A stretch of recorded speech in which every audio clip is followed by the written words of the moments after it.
Me, me, me, me, me, me. I wasn't always like this, a me bot. I became a vegetarian at age 12, organized the high school environmental club as a junior, and protested Measure 9 as a senior. So what happened? How did I get so self-absorbed? Well, I joined a rock and roll band. With the Dandies taking a fairly non-political approach outside playing a fundraiser here and there, my focus turned toward the more hedonistic aspects of rock and roll.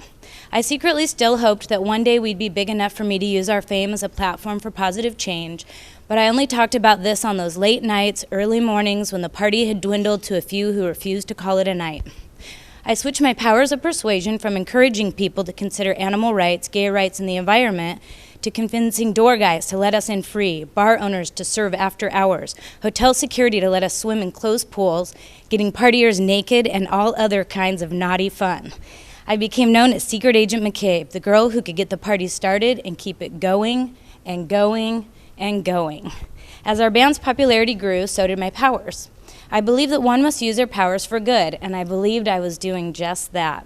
I was making people happy, facilitating their good times, and looking after my rock and roll community.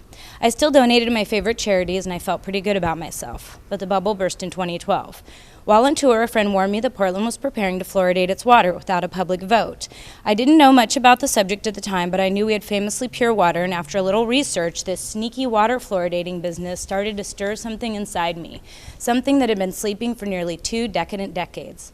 I got home, made signs, and drove downtown. I was late, but I finally got me and my signs to the big protest I'd heard about. Where was everyone? There weren't even enough people to hold my beautiful signs. Had all the activists like me decided to rock and roll all night and party every day? Were these chemical companies going to pull this off unopposed? I was outraged, confused, and disappointed. Turns out almost everyone was already in City Hall expressing their concerns to the City Council, which was good because it gave me the feeling that no one was going to stop these guys, that I was going to have to do this myself. I soon found a group of activists that had come together to fight this. I reached out, showed up, and got involved.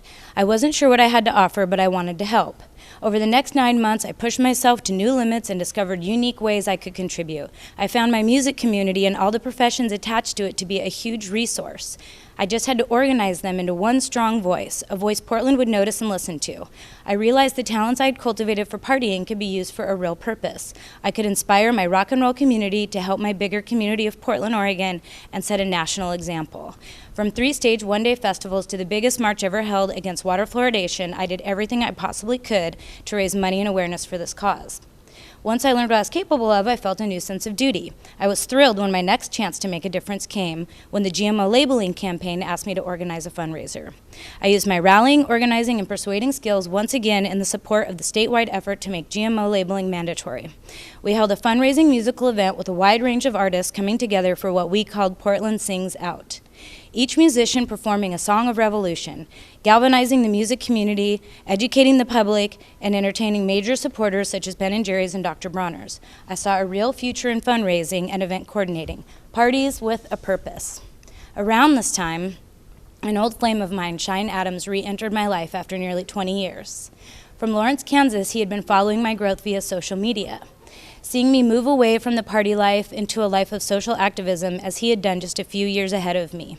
Studying religion and social welfare, volunteering at the homeless shelter and prison, he too had been moving from selfish towards selfless. Seeing that we were now on similar paths, he came to see if there might still be a spark between us. Indeed there was, and we've been slowly aligning our futures ever since. Over a year ago, he showed me an idea he had. He had cut the shape of a tree out of scrap cedar wood, a small, naturally fragrant tree to freshen up your car or closet. The really interesting part of the idea, though, wasn't this simple product. It was who he intended to hire to make it. The folks he served were struggling to find work because of their criminal records, homelessness, or substance abuse. If you don't have a current address, recent work history, or if you're a felon, there are very few employers who will even consider hiring you. Shine decided this simple, useful product could be made by the folks in our community the others were overlooking. On top of this, he decided to pay them a livable wage. I knew right away he was onto something and wanted to help. I had volunteered at the shelter Shine worked at. I knew some of the people that would benefit from an opportunity like this. At first, I assumed these people were very different from me, but I soon realized that it could be a difference of just a few wrong turns between keeping it together and ending up homeless. It's hard to imagine, but important to remember that at any moment, it could be me or you in that desperate position. As a community, it's our duty to help these less fortunate. So Shine started Suncedar in his basement shop, and soon after we launched a Kickstarter. It felt so good to be involved. The Kickstarter was a huge success, and some great folks have been given a chance to work. The overall point I'm making here is that I stopped waiting around to be so famous I could change the world with one tweet. I saw a cause that needed me and I got involved. Then I did it again and again.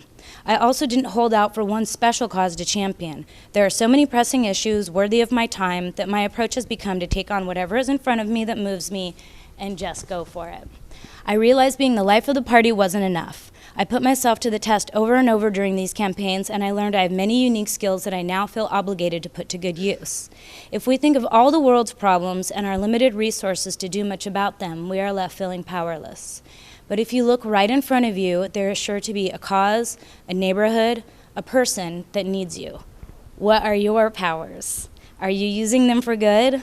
Not sure what you have to offer? That's okay too. Just show up. You will find ways to be useful.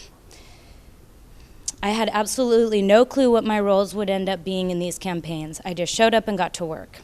The quality of my life is richer because of it. While you ponder your special skills and think of ways to use them for good, I invite you to visit suncedar.com, place an order, make a donation, or offer one of your unique skills. Don't be a me-bot like I was. Thank you.